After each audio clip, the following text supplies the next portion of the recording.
Hello, guys. Imagine yourself at the cinema. After a while, you conclude that the film is terrible. No plot, empty dialogues, bad acting. Your rational self tells you to leave the cinema and to do something else. Your emotional self reminds you that you already paid for the ticket. The movie won't get better. Your ticket money is gone. You won't recover it.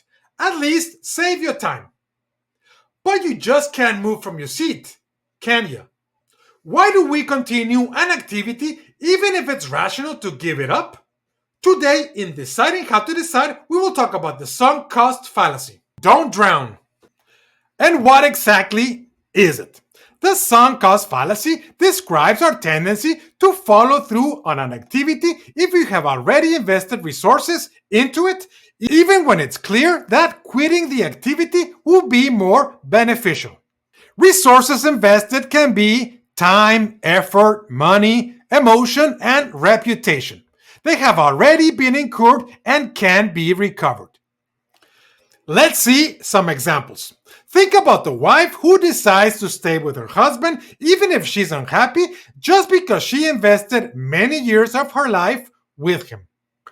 Or picture the family that continues to spend money renovating an old house just because they already invested a lot of money in it. Or imagine that general who decides that war must continue because he believes soldiers' life will be sacrificed in vain unless victory is achieved. Time, money, and lives are gone.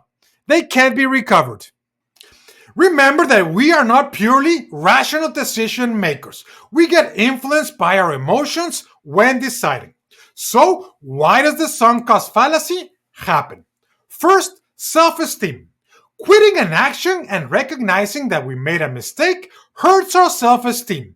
So, we will try to save face and avoid it. Second, loss aversion. Mistakes bring losses and losses stink. It is hard to admit that we wasted resources. So, the path of least resistance is to double down on a decision and to throw good money after bad one. Do you like flying at supersonic speed? Some people call the sunk cost fallacy the Concorde fallacy. In 1956, the French and British government decided to invest almost $100 million in the Concorde, a supersonic airliner. Long before the project was over, it was clear that, once in use, the financial gains of the Concorde would not offset the increasing costs. The manufacturers and the government follow through on the project, concerned that they have already committed a lot of time and money.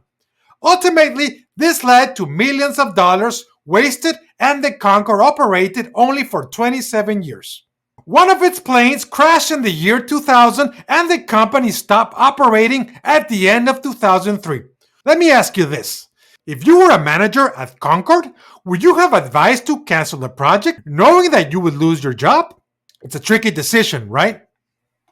The sunk cost fallacy not only affects your entertainment options or romantic relationships, but it can affect the bottom line and viability of companies and governments.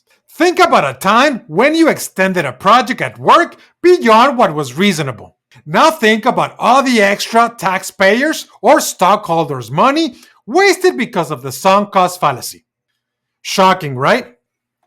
At this point, you should know that sunk cost must not influence your decisions. It is irrational to ponder irrecoverable costs for a present decision. Only future costs and benefits should be taken into account. Easier said than done, right? While I'm crafting this video, I am watching the English Premier League. Arsenal is visiting Burnley. 75th minute. Arsenal is killing Burnley 0-5. Worse off, it is raining heavily. Why are the Burnley fans still at the stadium? People, go home. There is no point in staying. I know you paid the ticket, but it's over, and you might catch a cold. Spend the rest of the Saturday with your family. Now, a disclaimer. Remember, this video is not the last word regarding the sunk cost fallacy. Its goal is to ignite your interest in this topic so you can do your own research. Send us your feedback so we can continue with this conversation. Time to go. See you next time. Thank you.